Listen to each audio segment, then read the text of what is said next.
Cell Health, reboot your body, omega-3 oil extracted from algae, strong heart, sharp mind, healthier you.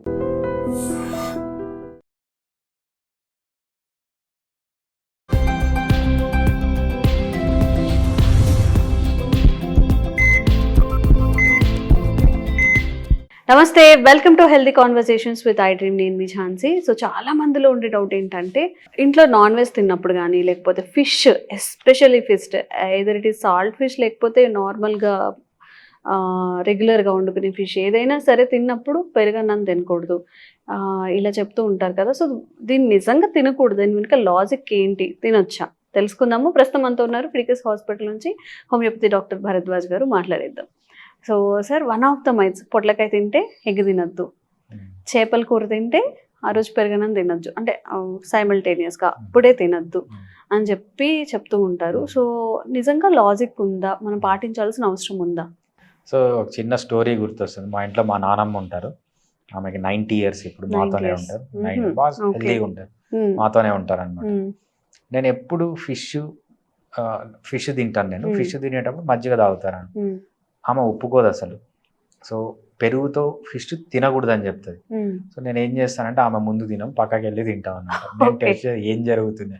నేను ఇంతవరకు కొన్ని 100 సార్లు తిన్నాను, 1000 సార్లు తిన్నాను, ఏమీ కాలేదు. పెరుగు ఫిష్ తిన్నా. ఓకే, పెరుగుకి ఫిష్ తినడానికి సంబంధమే లేదు. పెరుగు అంటే ఏంటంటే దాంట్లో లాక్టోబాసిల్లస్ ఉంటుంది, కొంచెం ప్రోటీన్ ఉంటుంది అంతే. ఫిష్ అంటే ప్రోటీన్ ఉంటుంది, మనకు omega-3 ఫ్యాటీ యాసిడ్స్ ఉంటాయి. ఈ లాక్టోబాసిల్లస్ ఇవన్నీ కలవడం వల్ల ఏమి ఉండదు. నేను మా నాన్నమ్మని అడిగాను అనమాట, ఎవరు చెప్పినారు నీకు అంటే, ఎవరు చెప్పిరా అడగకూడదురా, పెద్దవాళ్ళు చెప్తే వాళ్ళకి ఎదురు సమాధానాలు చెప్పకూడదు, చెప్పింది వినాలి, చెయ్యాలి, పాటించాలి. అట్లనే 2-3 సార్లు అడిగిన. ఎక్కడ చూసినా అంటే, ఒక పెద్ద బాబా ఉంటాడు తమిళనాడులో, ఫేమస్ ఆయన చెప్తూ ఉంటాడు అని చెప్పింది. పేరు చెప్పట్లేదు ఆయనది. సో తమిళనాడులో పెద్ద బాబా అంటే మనకు అందరికి తెలిసిన బాబా అని ఆయన చెప్పాడు అంటారు. సో ఏం చెప్తున్నాడు ఈయన వీడియోలు అని నేను కొన్ని సర్చ్ చేశాను అనమాట.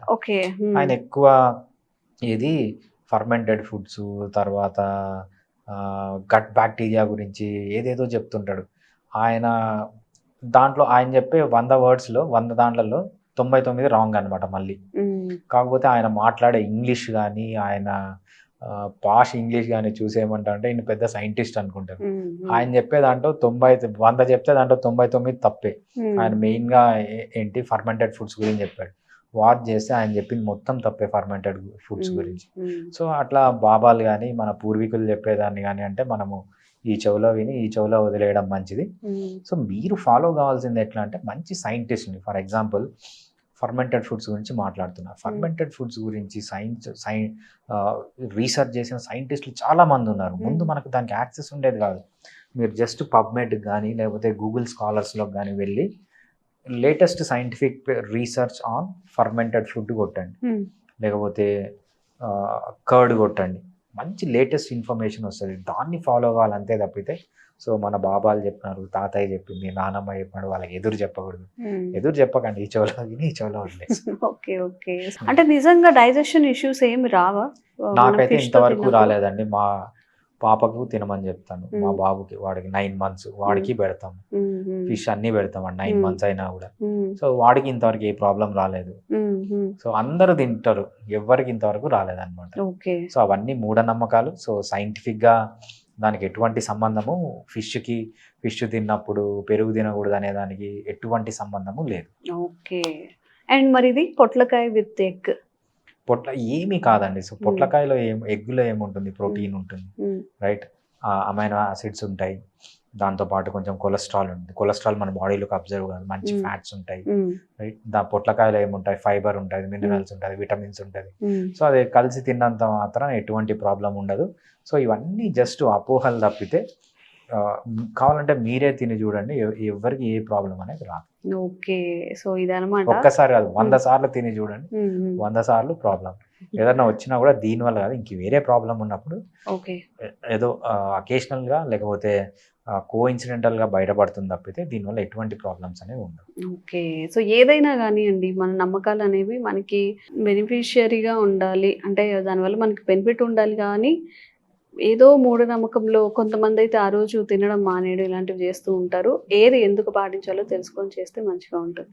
Thank you sir. థ్యాంక్స్ అండి. one life lesson what medicine has taught you. Whatever you can do without expecting. But I really believe మన పాజిటివ్ యాటిట్యూడ్ ఉంటేనే మనం ఏదైనా సాధించగలం. గట్ని మనం కరెక్ట్గా డీల్ చేసినట్లయితే అది మనకి పాజిటివ్ హార్మోన్స్ని రిలీజ్ చేస్తుంది. షుగర్ వచ్చిన వాళ్ళ పరిస్థితి ఏంటి? పొట్ట దగ్గర పెరిగితే దాన్ని ఆండ్రాయిడ్ అంటారు, ఆండ్రాయిడ్ ఫోన్ కదా. అసలు థాట్స్ ఎందుకు వస్తాయి? బ్రెయిన్ డెడ్ అంటే దానికి ప్రపంచం అంతా కూడా కొన్ని నిర్దిష్టమైనటువంటి లక్షణాలు ఉంటాయి. మానసికంగా ధైర్యంగా ఉంటే క్యాన్సర్ జయించవచ్చు. You are a doctor for a cause sir, అంతే. వాళ్ళకి వచ్చిన ఆదాయం కాకుండా ఫ్రీ సర్వీస్ ఎంతమందికో చేస్తుంది.